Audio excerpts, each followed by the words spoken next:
Hello, everyone. We are back. Arsenal Fan Circle here with Gary. Gary, welcome back once again. It's been a week. We've been away a week. Hello, yeah. It seemed like longer, right? I think you were saying that it seemed like longer, but it's only been a week. So yeah, It's only been a week. Everybody, it's fine. Listen, um, listen, we had to be respectful to a situation, to a member. I'm not going to divulge who it is, but a member who's going through a difficult time right now. So, thoughts and prayers, please, for that person. Yep. And Arsenal, Arsenal, and we are ready for takeoff here. What we're going to do tonight, Gary, is a double header. I thought, to give back to the people, the loyal viewers, give something back to them, and we're going to do two. We're going to do two podcasts tonight. I know. I was talking. Excuse me. I was talking to Stephen Denham earlier. He's able to get his notifications back up. So hopefully, as this. People are probably surprised, Gary, that we're starting on time, first of all. So Yeah, they're probably not going to be on for like another 10, 15 minutes and then go, wait, you guys have been going for a while now. Oh, well, sometimes, what they say, sometimes, a broken clock is right twice a day. So this is our twice a day. Yeah. So the first part of the doubleheader is going to be all about Emile Smith Rowe getting that iconic number 10. And of course, I wanted to throw in Bukayo Saka in there too as well, getting the number 7. Nearly said 6 for a second because we have 6 people watching right now. Thankful to everybody who's watching. So yeah, first of all, Gary, I want to throw this out to you. And the second part of the double header, stay with us after the end of this show in about 80 minutes, 60, 70 minutes we'll go for on the Emile Smith Rowe. Second part's going to be the holes in our squad, Gary, and we all know where they are and what they are, but let's talk it out. Let's talk about the squad. But to start off, Gary, what were your thoughts on Emile Smith Rowe getting the number 10? When it first came up, I don't care too much for the numbers. I mean, I know because I think I'm not as into it as everybody else are with the numbers. Because a lot of times not everybody plays with the number in that position anymore. Sometimes, for whatever reason they don't. So I understand the history behind it. It comes with a lot of weight, a lot of responsibilities and expectations from that number. And then when you fail, it looks bad, even though you may not be, it looks like you're failing, but you're not actually. So it carries a lot of weight, those numbers, when you put them on, especially at any of the big teams or any team that has a numbered player that actually excelled expectations and did the best that they can. I mean, think about, what is it? The number 7, it's got so many people behind that number 10 as well. Right. So, and that we already don't like it when a young player comes out and the first thing they want to do is, well, you know what? They're like, Bergkamp, right? You don't need that expectation put on you right away, right? When you're coming into a club, when you're getting started. So it carries a lot of weight. You just hope they, they don't mind the responsibility of having that number on their shirt and what it comes with. And, they're going to get the good and the bad. So, I mean, I like to think, I believe the Hale End kids are pretty strong-willed because they probably have it coming at them from all angles, right? Just from their own fans, right? So I think they have to be tough-skinned, and when they excel, we're jumping. We're putting them on our shoulders, and when they're not, then people are trying to knock them down. So they got to be pretty strong. I think at least these 2 players, I believe, are.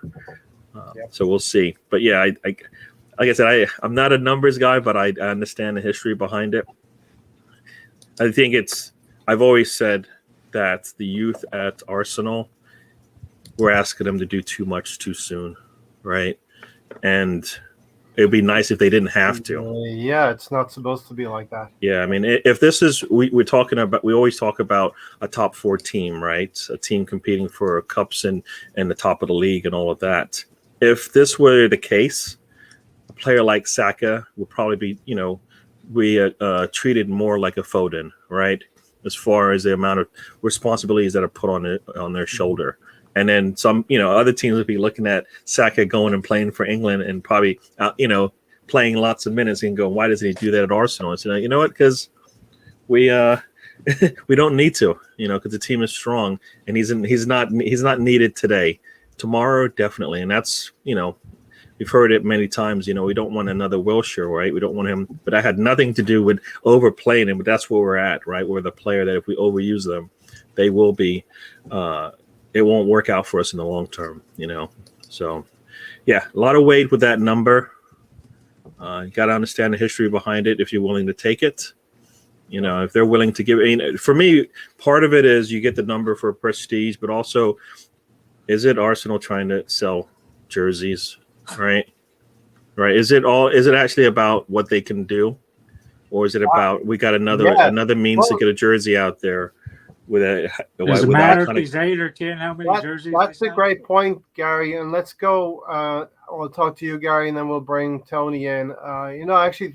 I personally think you posed the question, Gary, and I actually personally think it's a validation of the faith that the club has in the academy system, that they're going to show a path to young players. And, the academy is going to be talking about you can be an Emile Smith Rowe, you can be a Bukayo Saka. If you put your head down, work hard, and exactly, it's like you're reading my notes here, Gary. The mental character of Saka and the mental fortitude of Emile Smith Rowe to actually ask, because I believe he asked for that number 10, and Arteta was good enough to give it to him. A couple of people in the chats here, Lumber Cam, Tony's here with us, Football with Brownie, and the Assembled. Steve Denham, of course, great to get the notifications, Stephen. It's great to be getting notifications up again.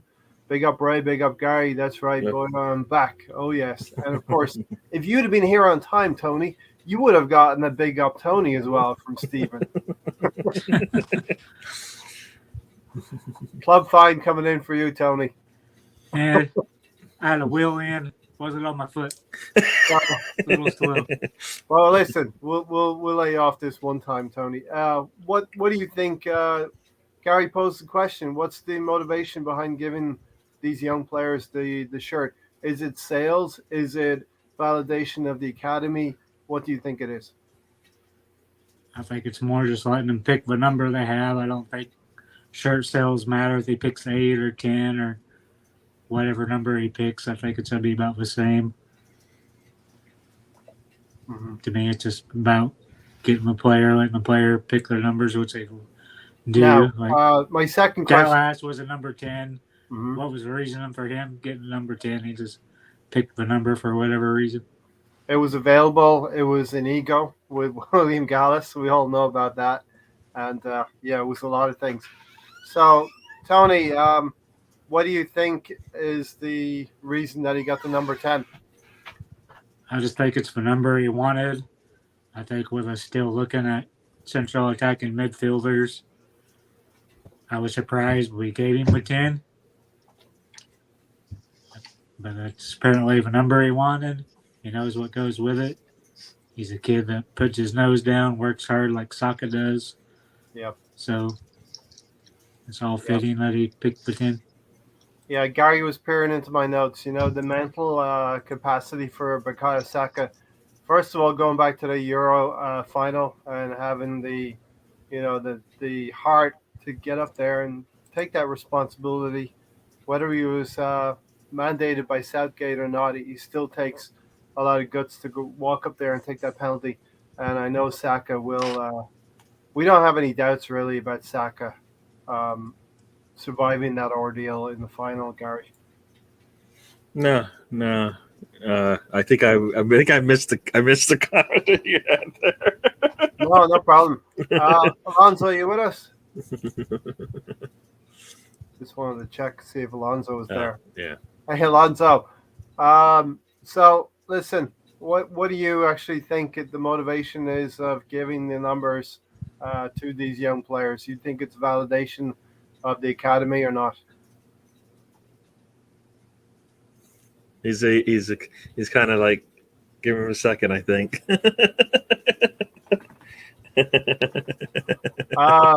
Okay, so yeah, Emile Smith Rowe actually, Gary. Alonzo said he's a hungry lad.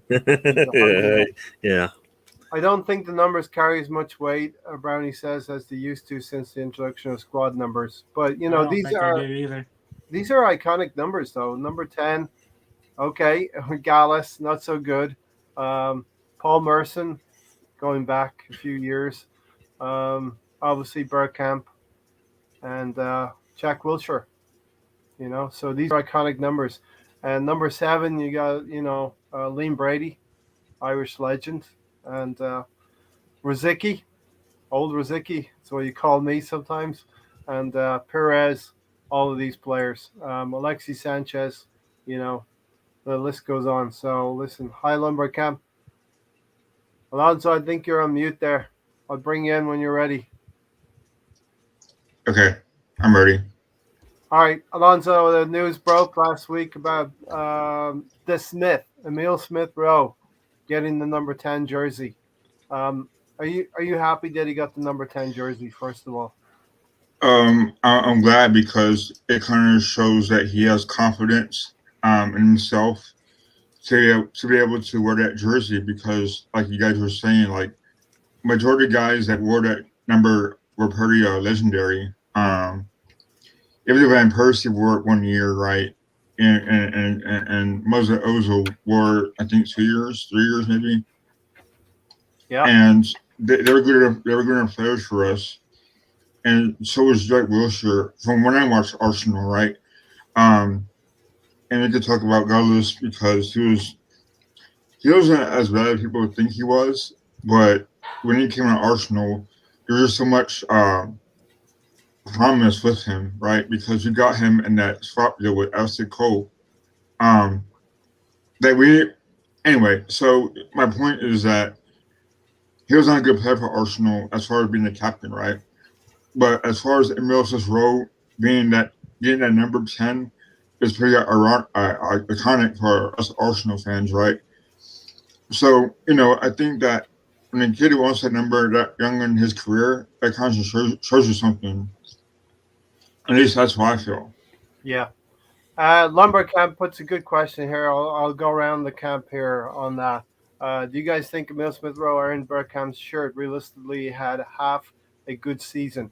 So, Gary, my answer to that would be no, he hasn't earned it yet. But who's to say that when he comes to the time where he has earned it, another player would have taken that 10? The 10 is available to him. He had the opportunity to take it. And, we have to give him the confidence. The fans have to get behind him as much as the coaching and the managers have to believe in him that he can justify himself in that 10 shirt. Yeah, I mean, like you said, did he earn it? I don't. If there's a short number to be earned, there's usually requirements to get there, and he definitely hasn't shown that because he hasn't been able to play a full season for Arsenal, right? So if you can't play a full season for Arsenal, it's really hard for me to say that you've earned the right to have that number. If that's the case, if they offered it to you, you take it. Great.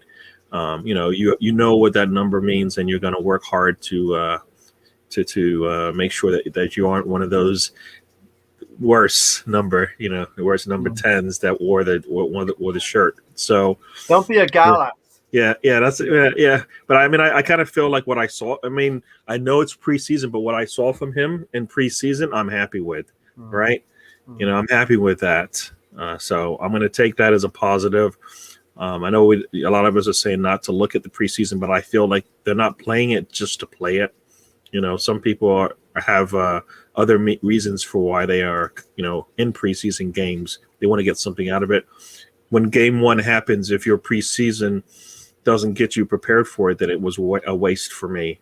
So I feel like you got to get something out of the preseason. So when game one happens, you're ready to go, right? So you got to get something out of it. From what I've seen from him, I do believe that he is getting the best out of the preseason. The bits that I've seen of him, he's able to score a goal. How many goals did he score in the whole season, right? But in preseason, he's been able to do it regardless of the competition. It's still a goal, and it was, it wasn't an easy goal either. So it wasn't a tap in or anything like that. So I kind of feel like, that's what we want to see. Every time you come out there, I want to see something better than you did before. What do I always say? You just do a little bit better than you did the last time, right? A little bit more. Just a little bit more, and we don't need him to be, the best number 10 of all time for Arsenal or whatever. We just need him to be better than the last time he showed up, right? Showed up for the team. So, and I'm hoping we get that. We'll see. We hope he'll play for the whole season, as much as he can. Yeah. And go from there. Injuries, of course, is an issue maybe with Emile Smith Rowe. Steve Denham said here, Tony's my bro. He's an inspiration to everyone. If you do not feel inspired of what he's been through, and Tony has been through a lot in the last 9 months. It's been quite a difficult year for him. You're a div. The man's tough as old boots. So, Tony, big up yourself, and just come in on the question here from Lumberg Camp. Hopefully he steps up instead of the pressure weighing him down. Emile Smith Rowe. I think he's got the confidence like Saka does. You really don't know with his injuries if he can stay fit the whole season. To me, he's really not a number 10. He's not a central attacking mid. We're still looking at bringing in one or two Cams at Arwar and Madison. There is that discussion to be had. We will have that a little bit later. He's not your classic number 10, but he is going to be that player who's going to knit play together, and he likes to play off of other players. So we'll see where he finishes up this season. Hopefully, we have the benefit of watching Emile Smith Rowe for the majority of this coming season. And I want to be surprised if we see a diamond. Yeah. We don't know. And listen, in the second leg of this is a double header. We're going to have another podcast directly after this one. We'll talk a little bit more about the actual overall team and how it might pan out in these next, dare I say it, 2 weeks till the new season starts. And we're kind of not ready.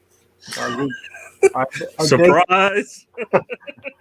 I think if you asked any Arsenal fan right now, you ready or the team ready? Not ready. Are we ready to face City? Are we ready to face Chelsea? I'm ready. Would be a qualified no or whatever you say. Listen, Alonso, you think Emile Smith Rowe can live up to the shirt, as it were, that he wears it on him well this season? I think so. I think that whenever Arteta spoke about Brownie. When Arteta spoke highly of when Emile Smith Rowe wanted that jersey number, there was some confidence there and some swagger from the young Emile Smith Rowe. That being said, I think he can make a difference for sure. I think he can make a difference as a attacking midfielder. As the essential attacking midfielder, and I think he make a difference whichever role is given to him to succeed. And I think was it Tony or Gary had mentioned that him and Saka have that Arsenal DNA in them, so where they could become major players not only for this year, for years to come. I think so. I think that number 10 and number 7 is iconic for not only themselves but for Arsenal fans as well, to see them prosper with the young Arsenal squad now we have. The Assemble asked the question here: do you think it was irresponsible of Southgate to let Saka take that penalty? On the face of it, I'm going to say yes. I think it was irresponsible of Southgate to do that to probably the youngest player in terms of age and experience in the England squad. But it is also a testament to the character of the kid, Gary, that Southgate saw something in Saka that he thought he would be able to take that pressure on his shoulders. Yeah, I mean, it's one thing to give him the penalty kick. It's another thing to give him the 5th penalty kick. And I think the England team had enough depth, had enough players with experience to take one of the first or the last shot, and it didn't have to be the youngest player. I don't know when you can change it, if you can change it right before they go out there. But I kind of feel like at some point you got to protect protect your young players, and you got to protect their their futures and stuff like that. And this was a case where he did not do that. It seemed like he was protecting him because he didn't start him right away, right? I know he had some injuries and whatnot, but I think he kind of eased him in, and then once he got comfortable, then he let him play. But in this situation, I think if you're going to ease them in the way he did, and then when it's when the pressure's on the line, then you just throw them in the deep end and let them try to swim. I kind of feel like that's where the concern is with Southgate, because he did that. He seemed to be protecting the players, and then the next thing you know, he's throwing them out there to kind of fend for themselves. I get taking the penalty. I just don't get the position. Because it sounds like he had an idea of the players that he wanted to take the shots, whether or not they were the first or last. It's whatever that is. But it would have been nice for Kane to go up there, make the first shot, and then Saka to come in after him and take that shot, right? You know what, Gary? It's not as if Southgate didn't know the situation, the seriousness, because Southgate was in that position in 96. Yeah. And so it kind of seems it's like, so wait a second, you've experienced this, and then you turn around and kind of do the same thing to somebody else. So what is it? Why did you do that? That's kind of the questions you would like to ask him, is why would you pick your youngest player to go out and take that fifth shot, and why didn't you use some of your senior players, or even some of the or more senior players that were in that list of 5 to take that last shot? Right, Rashford. I think Rashford could have taken that last shot. Your 2 youngest players in terms of experience in the Premier League, one with none, one with just a year and a bit under his belt, and now they're going to take those shots, right? And then to hear that, Jadon Sancho, the reason why he hadn't played much was because he's not in the Premier League, and it's like, okay, I don't get that, but all of a sudden now he's ready to take. The 4th shot and a penalty, with a cup, with a cup on the line. I don't get that reasoning. A position that England may never be. Yeah. Haven't been in since 56. I mean, no, think about it. How many games did Sancho play? Played minutes. Yeah, exactly. Yeah. So now all of a sudden he's ready to take penalty kicks. He hasn't even played much in the tournament as a whole, but now he's ready to take those shots. And it's like, he might be doing it in practice, but it's big. It's more than just what you do in practice. You got to have a little bit of background. I mean, you looked at the Italian side, and I think everybody there had taken a number of penalty kicks. And if you take like the player with the least amount of penalty kicks, it equaled, I think, Rashford, Sancho, and Saka all at one. That's kind of, I believe that's what it was. It was one of those weird things where they had more penalty attempts than 2 or 3 of the players on the England side. And that's, that says a lot, right? Mm-hmm. He wouldn't have. But Gary, he also subbed off Henderson and put those 2 on to make the penalty kicks, right? So that's also a puzzling observation as well. Yeah, none of that makes any sense, right? The last thing you want to do is give up a goal. So you're going to make sure that no matter what, we're going to have to go into penalties now because it's so late in the game and we just can't give up. We can't give up a late goal, right? At that point, you've already, the trick is you shouldn't have even wanted to get to the penalty kick. So you should have been trying to set up the way you play to get that goal. I mean, you had the deepest bench. Everything was on your side except for penalty kicks because you didn't have the better goalkeeper and you didn't have experienced players that can kick kicks, penalty kicks. So it's like we went from Arteta last season to Southgate, and we saw a lot of similarities, and now we're going back to Arteta here. And so, Gary, my question to you, Assemble says here, in my opinion, Arteta shouldn't have given Smith Rowe that shirt yet. Too much pressure to young nurture before giving the young players full responsibility. It seems like it's an adventurous thing to do is to give the young players these shirts, but we've seen Arteta on the field actually not be adventurous when it comes to substitutions. There's kind of a dichotomy there for me. Like a weird Yeah. two things don't match up for me. You know. Yeah, like you said, he takes kind of risks where they don't need to be taken. Yeah. And then when you want him to take a risk, he does it, and then it always backfires because the other team does. So I kind of feel like, you know what, there's got to be a long-term result of this, doing these things, and I don't see one with this one. I mean, I hope he fills the shirt the way everybody wants him to, but I also, this is to me the same as that $72 million transfer fee on Pepe. He didn't ask for that, but it's on his shirt, right? On the back of his shirt, it says 72 mil every time somebody looks at him. And he didn't necessarily ask for that. And the same thing with this, the 10 on the shirt. He may have said, I want it, but think about it. Like, I'd see a team in their top four, if they had a young player coming up and the 10 was available, would they just give him the 10 shirt? If this was a team that just, missed out on winning the league or played in the final and lost or whatever the case may be, because that's where you've established yourself as a top team. Arsenal always seems to be, though, the team that will reward youth. I mean, all through our recent last 30 years, we've rewarded young players coming through. Paul Merson, all of these. Show of hands, who wants Odegaard back? And this will really be more for the second part of our doubleheader. So, Brownie, Arsenal fans would take Odegaard back, and Gary would have to go back to practicing.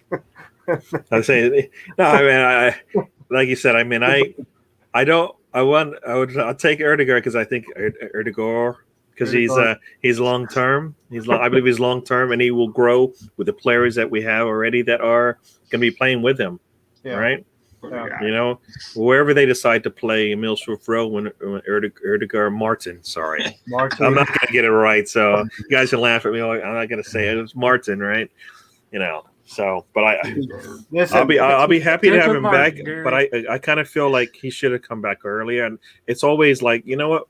The other team's settling now. We're not going to get what we want. All right, you know what, Arsenal, you can come get him now. And it's like, I don't want that. At some point, we have to be able to control the narrative of what's going on with our transfer business, not have it dictated to us. Yeah. All right. We'll get to that in the next podcast. So at the end coming to you, Tony, at the end of this podcast, we're going to have another one, second of a double header here. Going to go for about another 45, 50 minutes here on Emile Smith Rowe and Saka. Tony, Stephen said Emile Smith Rowe went to Arteta, asked for it. Arteta said it's a big shirt to live up to, but Emile Smith Rowe knows that, and he'll raise his game. We have no worries about him. Trust me.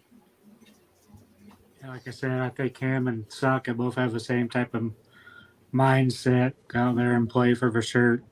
They both know what the shirt numbers mean. He went and asked for it, so now he just got to go out there and prove that he deserves the shirt. We'll find out quickly. We'll find out where he's playing, what Arteta has planned for him, and see how the season goes. And the way it should be when you're a young player, you should be. Don't worry about what's on the back. Like what the famous saying, Alonso goes, play for the crest on the front, and the fans will remember the name on the back. Who says that? Somebody once was famous. I think it was Rocastle, but Rocky Rocastle. Grealish for 70 minutes. Is that cheap in your opinion? We're going to forge on a bit, Brownies. Come back and second part of the double header. We'll answer all those questions. It's an easy answer. It's an easy answer because Madison is 70. So go, Actually, I want more closer to over 100 for him. But Russell Bears or Bears or Russell the Beers. Go first. They go out pace smashing Bears. A little bit of both. We got 10 people in chat. It's great. Share it on your socials so that people know we're here. We are going to be providing content for the next 3 hours, pretty much. So lap it up, sit up, pull up a chair.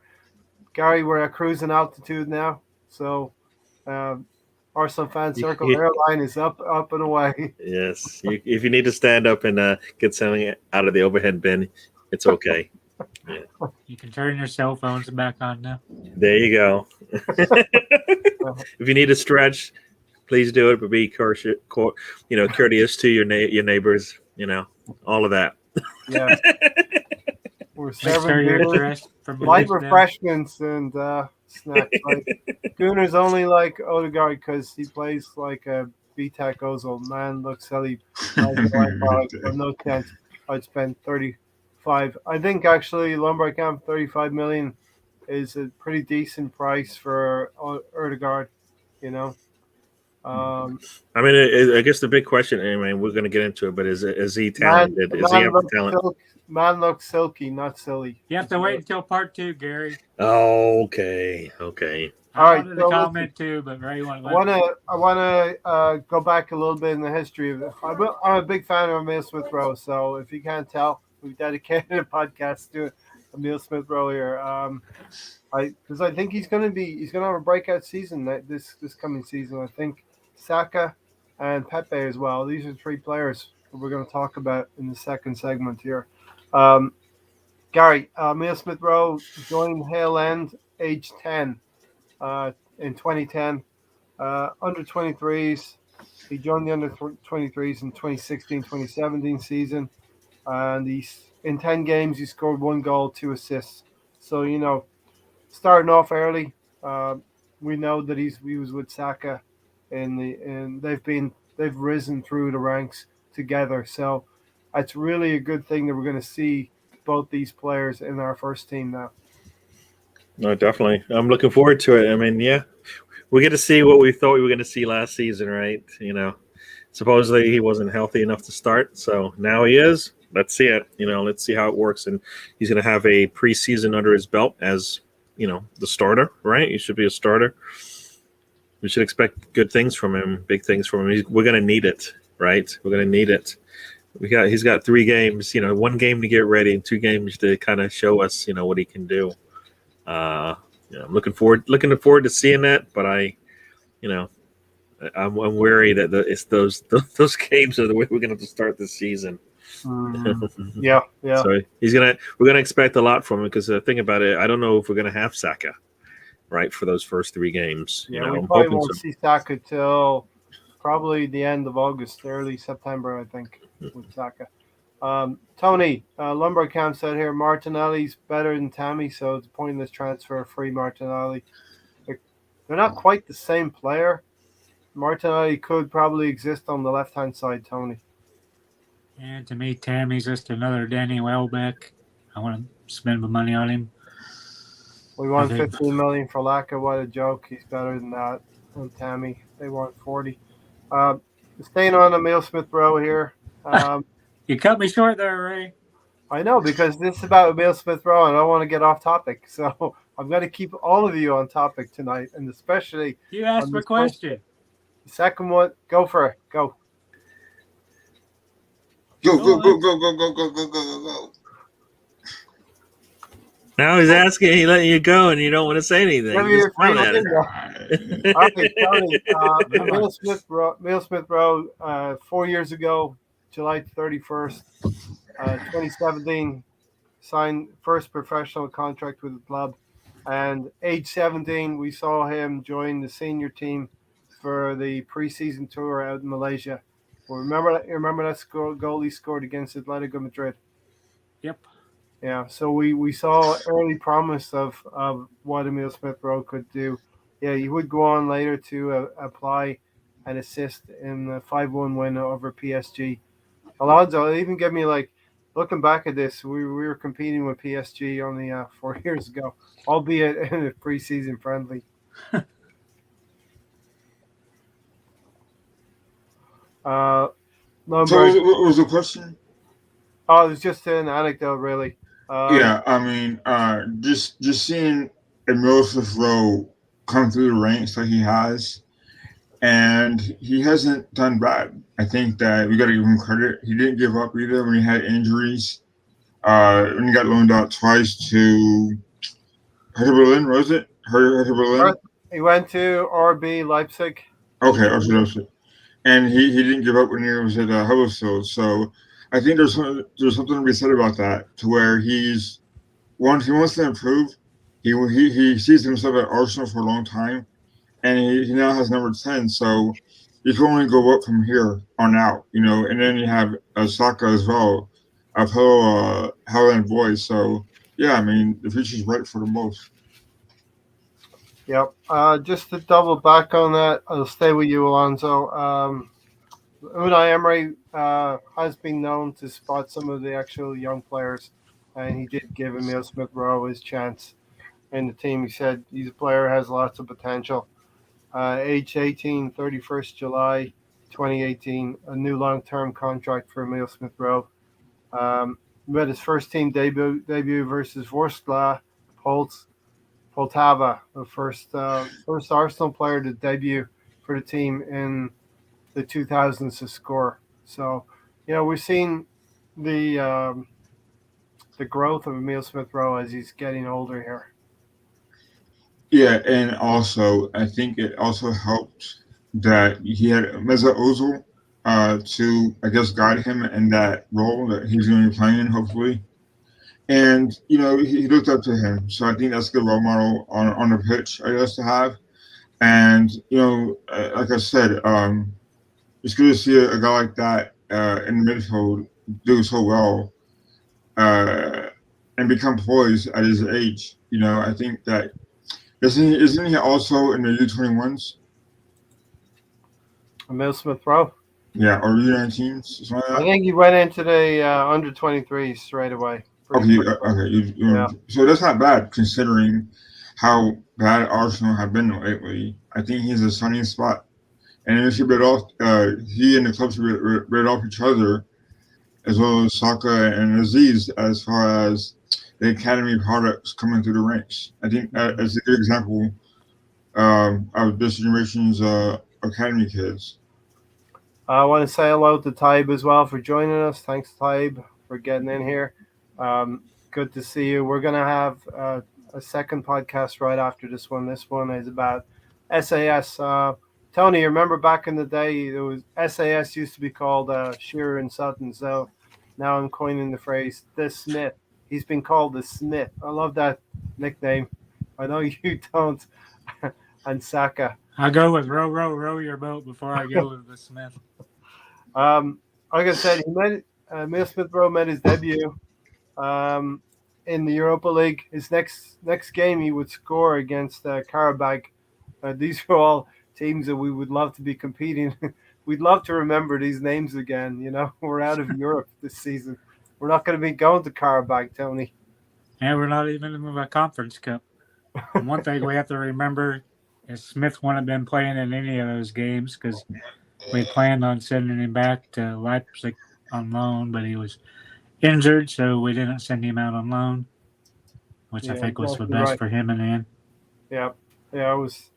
Yeah, he actually would go to RB Leipzig from January 2019 till the end of the season. He played only 3 games due to injury and 28 minutes. But I think, Tony, he learned a lot from that experience of being away from home. And I think this is the value of loans for young players. Yeah, we were to I guess that's after that, we were to send him back, but he was injured. We didn't send him out. Yeah. Gary, Emile Smith Rowe and Saka, 2 very different paths to the first team. Saka was just so good. We didn't see the value in loaning him out, but Emile Smith Rowe had to do it through a couple of loans. I think we're always I'm a bit hesitant about putting kids out into the loan system. I'm kind of greedy. I want them to play and feature for Arsenal, but I'm thinking about Balogun. Maybe I'm being selfish, but the best thing would be for him to go out on loan. We don't have enough league cup now. Yeah. Right, Gary, you just think about we've just think about the age, and then think of the responsibilities that they have on their shoulders, and then look at other players same age, and tell me which ones have that type of responsibility on their shoulder. Can't. There's no 19-year-old that's Not being easy. asked to go out there and play a wing on a Premier League on a top tier team in whatever league they're in, and being asked to do that day in and day out. Same thing with Emile Smith Rowe. That's why it would be a miracle essentially if Balogun was that same kind of a player, just because it's hard to find the one, right? Than it is to have them come in basically in 3-4 year period that you have, three or four players at that level, So I kind of feel like, Balogun, we'll see. Hopefully he doesn't have to. He's not asked to do too much, but he does succeed when he gets out there. So yeah, it's and I guess we'll get it. I guess we'll talk about, just if you make a note of that, we'll be talking about that same situation when we talk about center backs and young center backs, and same thing. You look at the ages of some of these players on Arsenal side. Go look at the teams that are winning, these big tournaments and winning their leagues, and then look at the age dynamic. I've talked about age dynamic all the time, and the big teams, just the one that I always bring up is Bayern Munich, when they had Ribéry and they were in their prime. Muller was the young 22-year-old player on that side, and when Muller was the seasoned veteran, there were younger players on that side as well, but he was the leader. But he actually had to earn his keep, right? He had to sit on the bench and watch some things, and the young players definitely need to do that, especially when they're really good. You don't want to rush them too soon, because you're not going to get the best out of them, because they're going to be asked to do too much too soon. So Emile Smith Rowe, I'm happy for him, but I definitely don't want him to have to bear the burden, right, of that. Yeah. Not necessarily the shirt number, but the responsibility on the pitch. I mentioned Saka, I mentioned Pepe, and any new signings that come in. Partey is going to help. I think Lacazette. We're going to talk about our striking situation in the second podcast. We're going to have a second one right after this. In about 45 minutes, we'll be airing on the second one. I'm going to get through a few comments here. Lumbercamp said, Steven, imagine spending. Yeah, this is shades of Xhaka and Mustafi, spending 40 on Abraham and 30 on Ramsdale. Good point, Lumbercamp. It's not even that, right? Think about it. It's 30 for Ramsdale and letting Emmy go for 20. That's all you have to say. Once you look at those two numbers and go, wait a second, one of them just won, Copa de America or whatever. And was one of the top, one of the top goalkeepers in the league. Other one, not so much. And it's not necessarily all on him, but it just you want to. I always say you want to get somebody who's trending upwards, and he's not doing that. Pepe will prove his word if Arteta stops being a freak, plays his best players instead of chopping and changing. If Arsenal sell Lacazette, they should go for the attacker at Celtic. Yeah, right. We've talked about Eduardo a lot.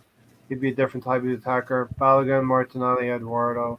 A very good variety of attacking options. Steven said Lumbercamp, those deals are close to being done. Arteta and I do want the sack before completed. We'll be talking about all this stuff in about an hour from now. So it's difficult to hold station, but we'll do that. Eddie needs cashing in, definitely. These are all good talking points for the next podcast.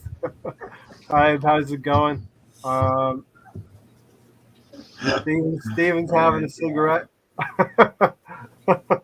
He said smoke. He didn't say cigarette. Well, the same thing. He smokes a cigarette. Yeah. Not And for it's Tony. 2 a.m. over there, so big up to everyone who is watching from the UK. We're always amazed by everyone who tunes in. Lumbercamp's here with us. We like insomniacs. Yeah, well, I mean, just to follow on to Lumbercamp's his comment there, right? Yep. He shouldn't have to. Like, we have 38. We have what, 40, 45, 50 matches maybe Probably potentially 50 if we do decently in the that cup.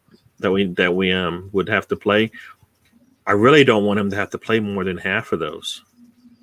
Me personally, because I'm thinking long term. He hasn't played a full season since when? U23s or something like that. I don't know when's the last time he actually played a full season, and not in the Premier League. So, we're asking him to do too much too soon, and it would be nice to see him not have to be dependent on consistently every week. I want to say a big shout out to Steve Dennon's neighbors. He thinks that they may be able to hear this podcast right now. So hopefully there are some fans. Should be able to hear it. Hi, neighbors. Yeah, let's hope so. We're hoping that these players are going to fill out and be stronger. Tierney among them, going to have a stronger season coming up. One more camp, I pray, just give him the kiss of death. Aziz filled out, didn't he? Yeah, you're looking at some of those pictures. Yeah, they're doing some work in the gym. Saka and Emile Smith Rowe shouldn't be main players yet. They need to develop physically and mentally this season. Is key. It's a key year in their development. It's something we were exasperated about last season, is that we time and time again, Saka especially was carrying the senior players in the team, Tony, and we needed the young players to maybe take a secondary seat, and we'd have a decent season. We struggled, and not because of the young players, Tony. Yeah, we excelled because of the young players. I think first season Saka came in there, was up showing lots of the senior players. Went in there, did the same thing last year, more mature, even a better player. I don't think he needs that much rest yet. He's played a lot of games, but I'd go ahead and give him all the responsibility he wants. He can handle whatever you throw at him. I want to pick up the chain, Tony. The second loan for Emile Smith Rowe, way to Huddersfield.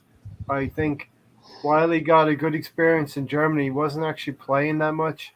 And I think the Huddersfield manager has been quoted as saying he had to hold Emile Smith Rowe back a little bit in terms of his development, not taking him off and not giving him as many minutes as, a manager who wants to keep his team up. Huddersfield were in danger of getting relegated, and he's hurt a little bit at Leipzig too. That's why they wanted him again the next year, but they ended up getting him.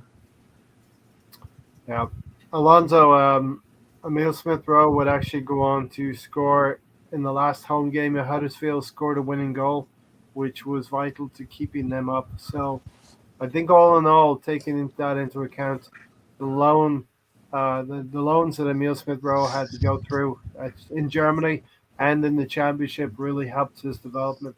Yeah. I was just looking up. There's the quote from the Huddersfield Town manager. The quote from him. Yeah. What does it say? I actually boo myself when I take him off because it's not something I want to do. Which, you know what? That shows the discipline that certain managers have, because it doesn't matter what they want to do, is what they need to do to make sure that they do the right thing for their players, right? Yeah. So. A little bit tongue in cheek about that. I had to boo myself when I was taking Emile Smith Rowe off, but Alonso, really good for his development. Those two loans, right? Right, Gary. I think that they're perfect. They're good for him because it gave him confidence to play at Arsenal for the next year, which he got hurt in the fall season, right? So we didn't really introduce him until, Tony always says, we Arteta didn't play him off the bat, but it wasn't until I think it was Chelsea he got introduced. Yeah, and it was kind of a good thing that happened that Saka got sent off, right? He got suspended, so it enabled Emile Smith Rowe to make his presence felt and start these games that were meaningful to him and Arsenal, because Arteta finally saw that he's able to play at Arsenal for the remainder of the season, and it was, to me, as a fan, a good thing for him. And it'll only make him better, I think. Yeah, the assemble has chimed in here. Ray Balogun has scored more than Aubameyang already. Arsenal can't afford to loan him. This is the dilemma we're going to talk about in the next part of the double header. Key question: when will Arteta drop Aubameyang? He's stopping the development of the younger players. And Aubameyang hasn't. I don't think he scored yet, even in preseason, whether it be in Scotland or in what I'm calling part two of preseason, is the home series here against Millwall and Watford. But yeah, Lacazette scored every game. Lacazette has scored, and he has to be a key candidate to start against Brentford. Newcastle put up or shut up if Joe stays. Arteta I won't. thought you said Bomberang was that start for first game as forward. I'm bummed, right? Yeah, I'll stand by that. When the league starts, he's going to be in the team. He's playing left wing. It's not what we think will happen. It's what we He's think. not a Arteta striker, will Ray. do. Gary. Emile Smith Rowe was not used too much in the league this past season in October, November. But he did feature well in the Europa Leagues, either scoring or assisting in each game that he played in the Europa League. Yeah, and you remember every time we came back and we had to talk about the Europa League games, we were so happy. And every time we got to talk about the Premier League game, we weren't so happy. And you know what? And it was, and that's what football should be fun at some point. Like never was it fun in that first half of the season, essentially, because we saw the youth, we saw players that were hungry, right? So players that seemed to get better each time they got out there, doing what we expected them to do, whereas the senior players weren't. So, yeah, I mean, it took a while to get them in acclimated, but it's weird who got those opportunities. We knew Saka was going to, but Emile Smith Rowe got it, and some of the other players didn't get it as much as we thought they would or should. So like I said, it was really fun to watch those Europa League games. Yeah, but and this is the thing. What is the plan that Arteta has, right, for his players? We talk about, did he hold them back? Is he holding them back, too much? Let them go out there and express themselves, right? Even when he puts the players out there, are they able to express themselves the way that they can in the positions that they're at? Is Emile Smith Rowe a 10 based on what the definition of that position is?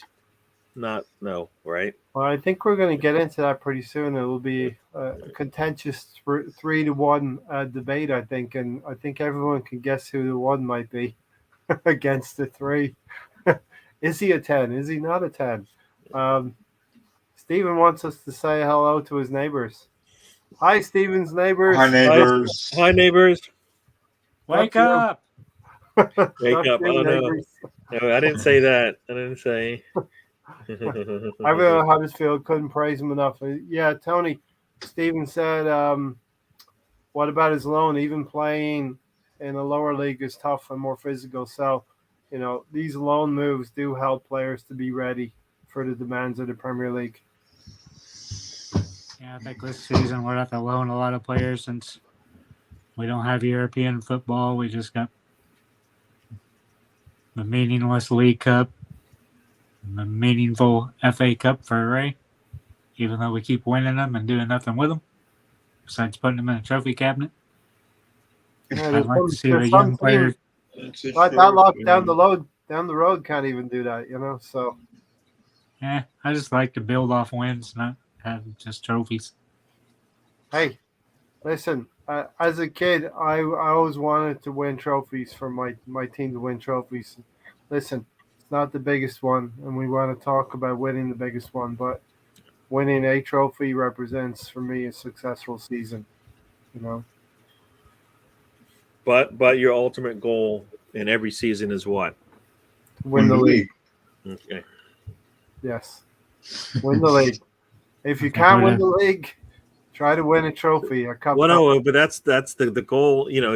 As I always say, it's one of the. I don't know if it's the quote or not, but you shoot for the stars, and if you hit the moon, that's still fine. You did, you got out into space and got to experience that. That's kind of what we're looking for. Once in a while, you do hit the stars, but we need to be able to get on the moon at least, right? Which means we finish in the top of the table. We need to build a ship first. So we're floating around the asteroid belt.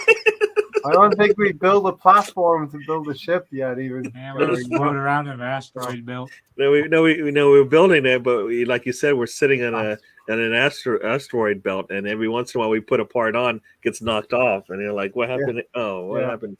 Exactly. Hey, Alonso, Emile Smith Rowe against Chelsea was in beast mode, man of the match performance. He megged at least 3 players in that game. Made fools of him. Wasn't that game Boxing Day? Yes. Yeah, right. December. So it was just it was like magic because Saka scored an incredible goal. It was meant to be a cross, right? And then he scored. And the link-up play between Saka, Smith Rowe, and Lacazette was just something that we've been waiting for. And that free kick that Xhaka got in was pretty awesome as well. That's what's so frustrating was that we were missing that at the beginning of the season, and had we had that great start at the beginning of the season, then all of this doesn't matter because we'll be Champions League or at least Europa League. Anyway, but it kind of shows you how important our youngsters were and to at least end the season on a good note, right? Even Pepe. So, like you said, Ray, I think you got to build Arsenal have to start building off of Pepe, Saka, Emile Smith Rowe, Party, Tierney, because even Gabriel, Martinelli, and Gabriel the center back, because this is our core now, because Aubameyang is not gonna do nothing, right? And Lacazette, well, he can give you something, but he's gonna be sold, right? The rumors that he's gonna be sold, so. It's just a good time right now. If you're a fan of Arsenal, you want these youngsters to impress those fans. Mm-hmm. I didn't see that. Ray, question. So, can you explain why Saliba's been loaned out and Arteta has brought Ben White and put Rekic, I think, into the first team squad who he bought in January? How does that help Saliba's development? All I can do is, while I don't believe exactly everything Arteta is saying about the subject, he is saying that Saliba is too young and not ready yet. And that's all we can do is maybe believe the man in charge here. It's not an easy thing to do. I, like you, would have wanted Saliba in the team 2 seasons ago. Let him make mistakes in the team. Could we have been worse than 8th? Maybe not. Who knows? I like Steven's new nickname for you. Yeah, I don't so much. It's funny. It is funny. It's witty and all that stuff. Gary, Emile Smith Rowe continues his development. He gets into the side the famous date of December 26th.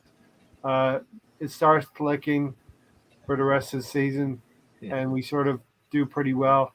But he does pop up in an FA Cup game as well against Newcastle. Scoring the winning goal in, I think, extra time. Yeah, no, I mean, I kind of go back to that time and what were we saying? What were we saying at that point?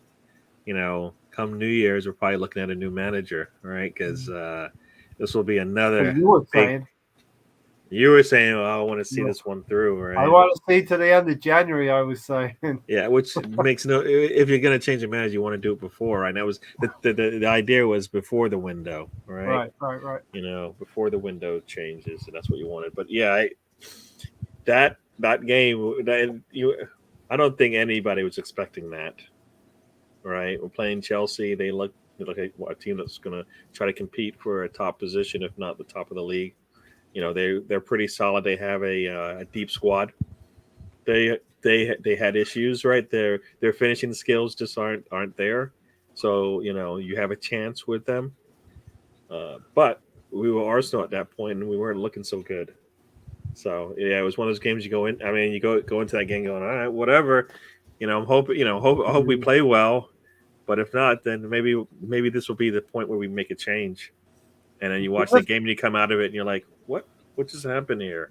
Didn't it feel a little bit better, Gary, not to expect to win? We didn't expect to win or get anything, and we were pleasantly surprised. I don't want to be pleasantly surprised. I mean, that's not. Yeah, it's nice to be pleasantly surprised, like when you go down early 3-0 or something like that, and you're able to come back and get something out of it. But it's not 0-0. The game hasn't even started, and you're like, well, I don't know. That's a big. There's a big difference when you do need some hope, right? Expecting your team to actually be a good team, and so I don't want to be pleasantly surprised like that. Yes, you come into a game, it's going to be a tough game, and if you get the win, you're happy about it. But we didn't feel like we had a chance at all going into that match, right? The way the team had been playing, and you add some Emile Smith Rowe to it, and it looks good at the end of the day. And then you go, well, what could we have used him sooner, right? Did he bring him in too late? Was he just saving his butt? Whatever. What was it? What was the reason behind it? It was injury, so he put him on the field. He did have injuries leading up to, and he was only really able to get into Europa League games in October, November.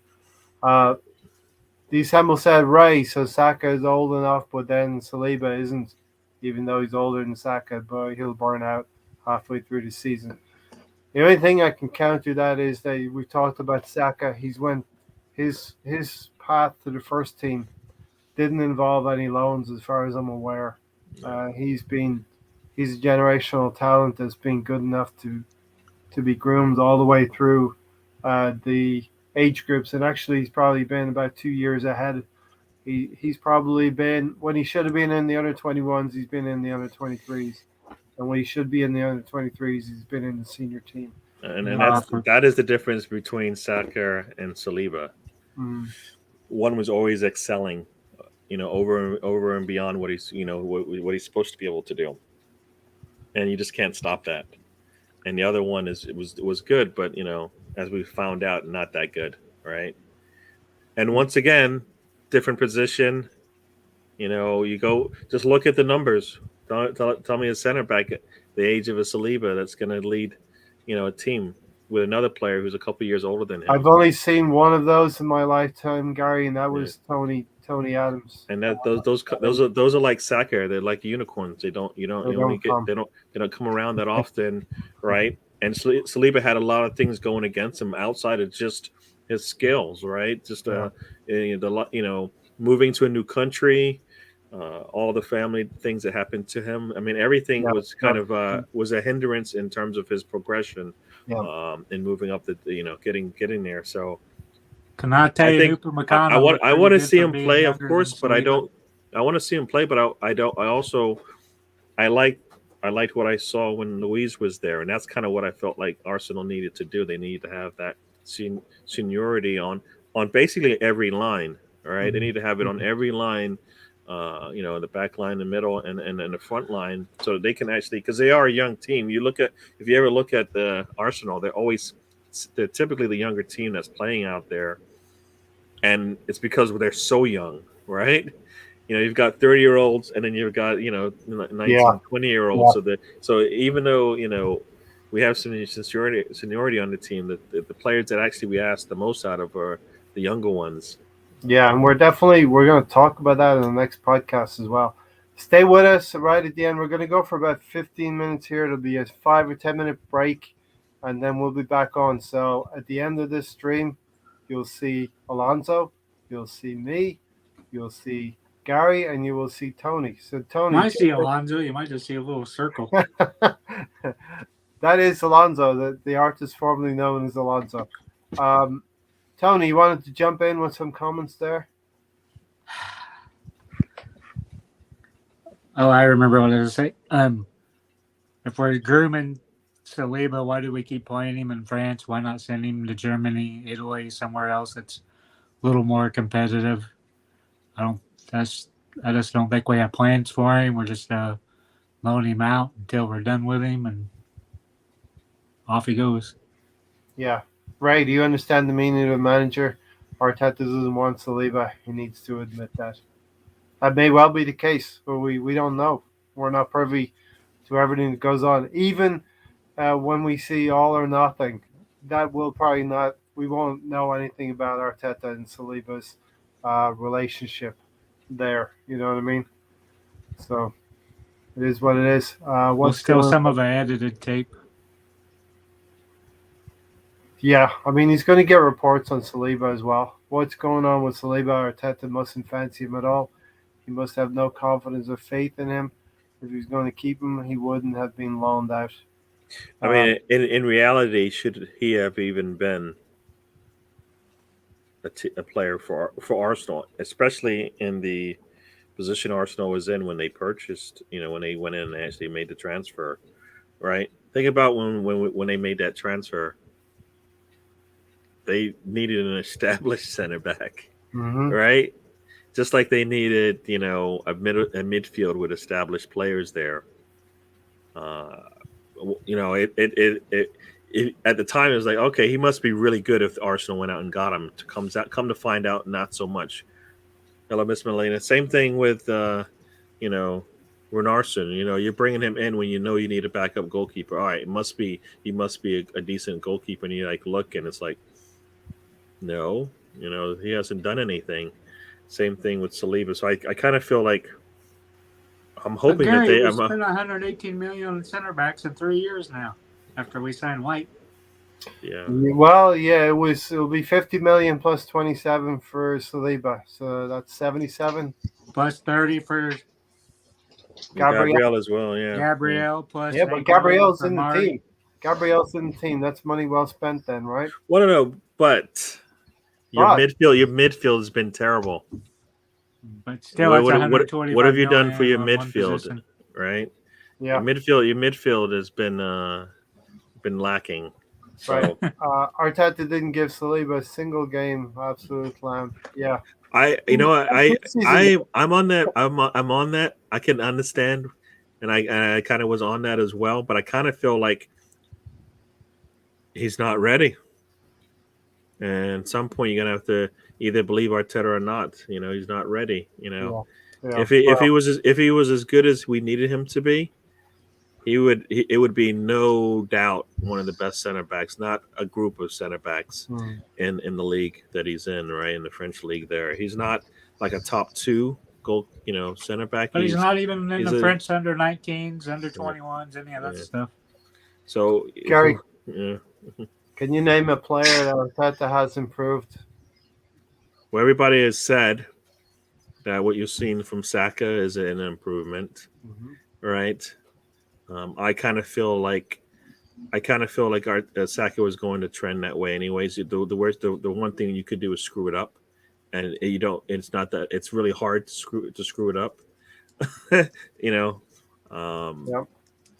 But the players that we would wanted to see him improve to some degree, the Cedrics, the Maris, because they're not getting the playing time that we expected them to get for the amount of money and investment they put into them.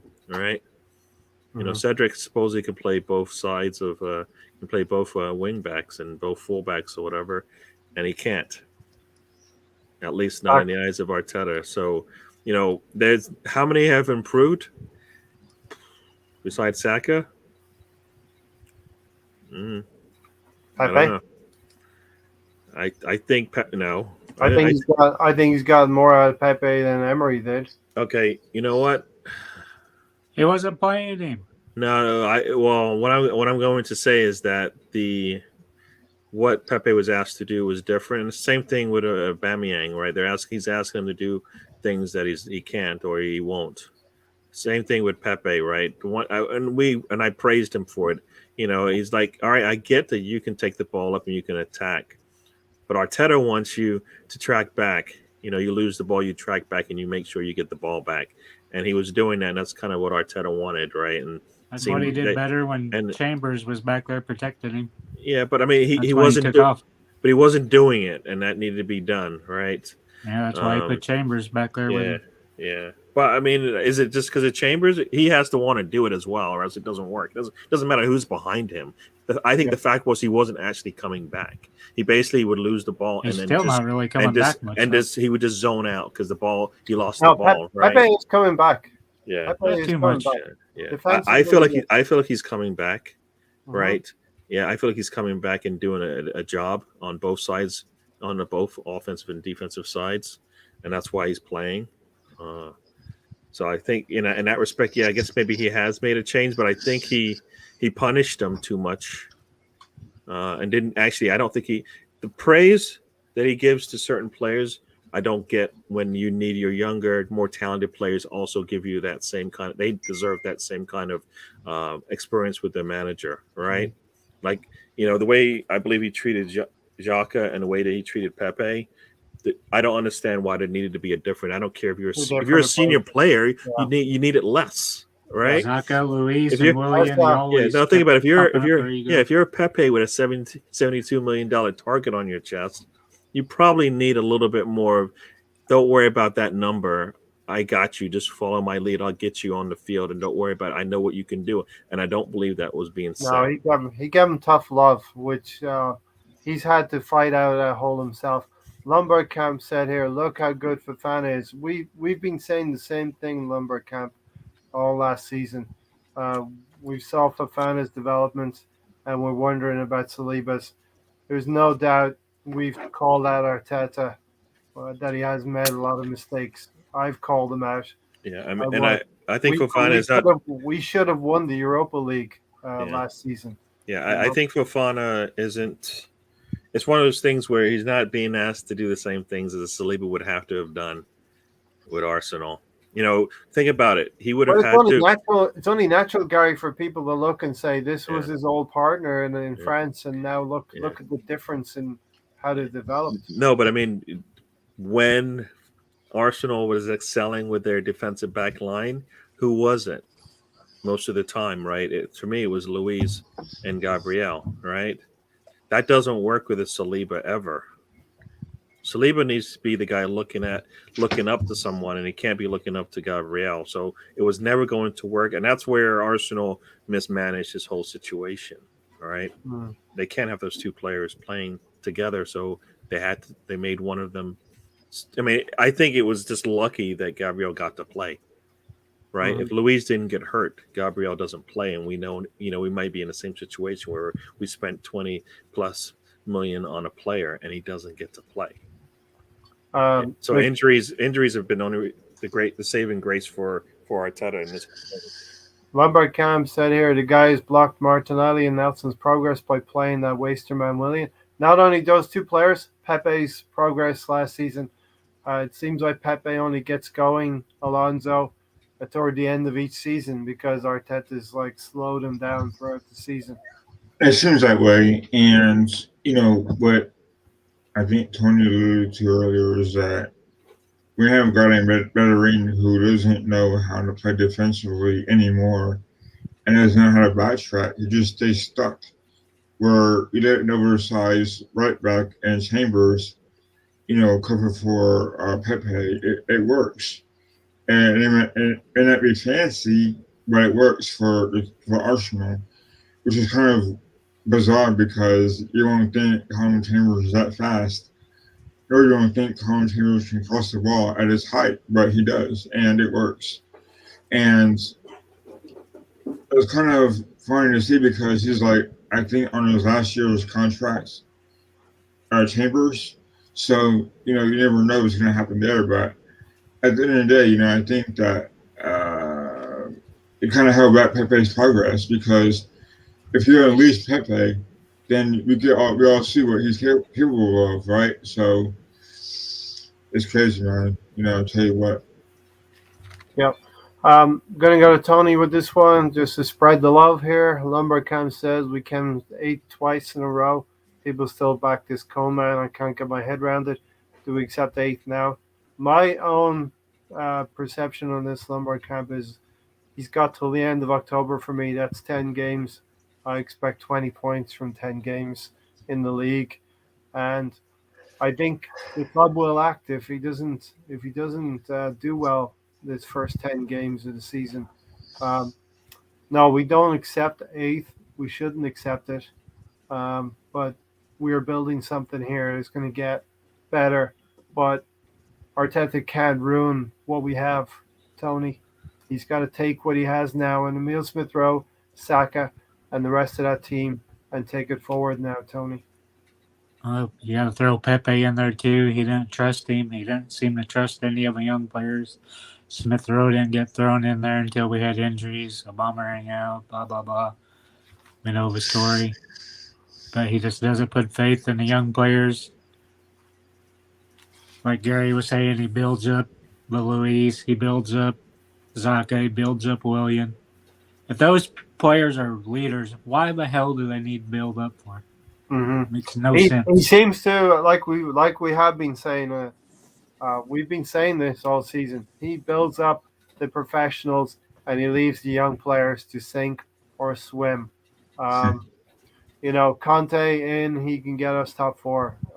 That may be true, Lombard camp, but I do believe, whether you like it or not, Arteta is the project, not any player on the team. Arteta is the project at Arsenal. And to me, it's top four or nothing. Top four bus. Well, let's start with getting back into Europe. Top four is going to be tough. With plenty of time to talk about that. Everybody kept saying they didn't want Europe because we can get the top four without being in Europe. There are no excuses. He's got a big transfer kitty. He's got no Europe, no distractions.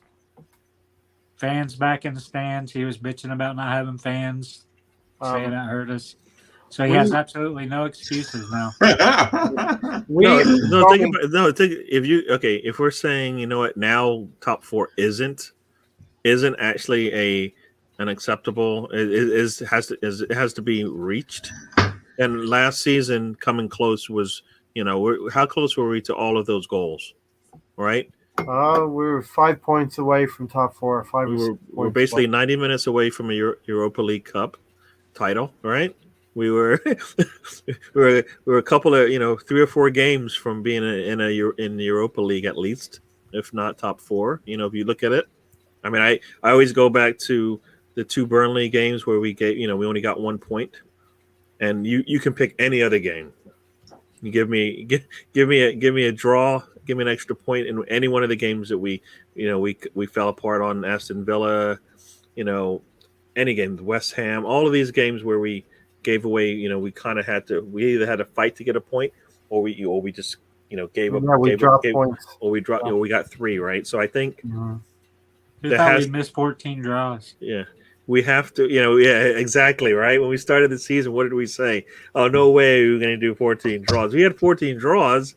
The way we were playing, we'd be better off. But losses into top draws. 4 has to be the goal. Yeah, it has to be. It has to be. You can't, if you don't get it, it's unacceptable, right? Whenever non-negotiables, you have to get top 4. You don't have Europa, and we're throwing money at this problem. And we're wasting some money as well. I mean, as the chat has highlighted, and we know this, he's made some big mistakes and he's buying some players that have got big tickets on them. But listen, we're going to be back here with the second part of the doubleheader. Another podcast coming right up on the heels of this one. So I'm going to go around the tables. Alonso, final thoughts talking about Emile Smith Rowe and Bukayo Saka. Yeah, I mean, I'm excited because of the past season they have here at Arsenal. And I think Saka having been with England and helping them get this far in the Euros, it helped him a lot, and it helped him miss that penalty because it'll only make him stronger as a person, as a player. And Emile Smith Rowe, I think that sets the limit for him as also because they're both Arsenal from Howland boys, and I think that they only get better as their careers go on. But Arteta hasn't coached them properly and not lose them as players. And also they have to learn how to humble themselves also when things get tough, because they're going to get tough. So it's just, I just hope that their contracts motivate them as players and as people as well, and I hope that they do well in the upcoming season and the future too. Gary, your final thoughts on Emile Smith Rowe's progression, Saka straight into the first team all the way through, and what we can expect this coming season. No, I'm expecting to see some improvement from both of them when when Saka actually does come back. I think we've seen some improvement already from Emile Smith Rowe. I need to see. That's all I'm looking for. I need to see that. I would like to see them go through the season without having to worry, without any injury concerns. So the only way that's going to happen at least for Emile Smith Rowe is if he gets to sit. I don't think. I mean, it's the same situation that we saw with some of the other players where they were asked to play too much and they wore down and it hurt their form. So he needs to be able to grow into this position, and it can't be playing every game. So definitely if you've been holding it in because you've been watching, you've been enjoying the content, you will get a break. You can refill the beverages. And see us soon. But Tony brought 4 beverages. And, like I said, I expect Emile Smith Rowe to improve from where I expect both Emile Smith Rowe and Saka's goal assist contributions to grow, because I would like to see them double. I don't think that's a big ask. Gary, last season, Saka 5 goals, 3 assists. Emile Smith Rowe 2 goals, 4 assists. Yeah, so what is that? That's 14 goal assist contributions or something? Together, it's 14, yeah. Yeah, so one half a season, the other helping the seniors all the way through. Yeah, maybe 28 is a little too much, but I like to see them challenge, definitely cross the 20 goal assist barrier, both of them combined. I think we need to see that, because that means they're more involved. They're going to play more, yeah, that's what I expect to see. Yeah, I don't think it's too much to ask that they are at least a 20-10 player combined in terms of their goals, assists, contributions. Definitely. Thanks, Alonso. Thanks, Gary, and Tony. We're not forgetting about you, Tony. We're going to get your last word as well. It seems like Gary's honing in on his predictions here. He's circling. He's honing in on where his predictions should be in a few weeks. So watch out for that one. That should be a good podcast where we give our predictions. Gary's favorite score 79 goals this year instead of 78. Tony, we just got a couple minutes here before we take a quick break, and we'll be back in 6 minutes, folks, for the second podcast. Tony, your final thoughts on Emile Smith Rowe and Saka? I think the sky's the limit for Saka. I think Smith Rowe's got the mentality, but I hope he doesn't end up like a Wilshire or Walcott, one of those guys. I just don't know if he has as much upside. Hopefully he does. Hopefully he keeps hitting on all cylinders. The main things are just Arteta giving him a chances, putting him in the right positions, giving him enough minutes, letting him develop, not sending him on the bench for 3/4 of a season. No, definitely. Listen, this has been a podcast dedicated to Emile Smith Rowe and Saka. The Assemble, we're going to do a predictions podcast. We'll throw this question in here. Has anyone verified Arteta is mentally stable? So that'll be a prediction, a question for us moving forward. That's in chapter 3 of Lego Binary for Dummies. To be revealed at a later date, the Assembled. I think the people at Arsenal would get a shock if he was tested. Listen, we're going to give everyone 5 minutes here. We'll be back with another podcast in, 300 seconds? Yep. Something like that. And listen, slap a like on this video before you leave and come back. We're going to be doing the second one in moments. You literally have time to either drink or go to the bathroom, or maybe do both. Drink while you're peeing. What if he brought 4 beverages to the show like I did? Thanks for watching, everyone. Slap a like on the video. We will see you in seconds. We are out of here. All right. Cheers, everyone. Everyone's watching right now.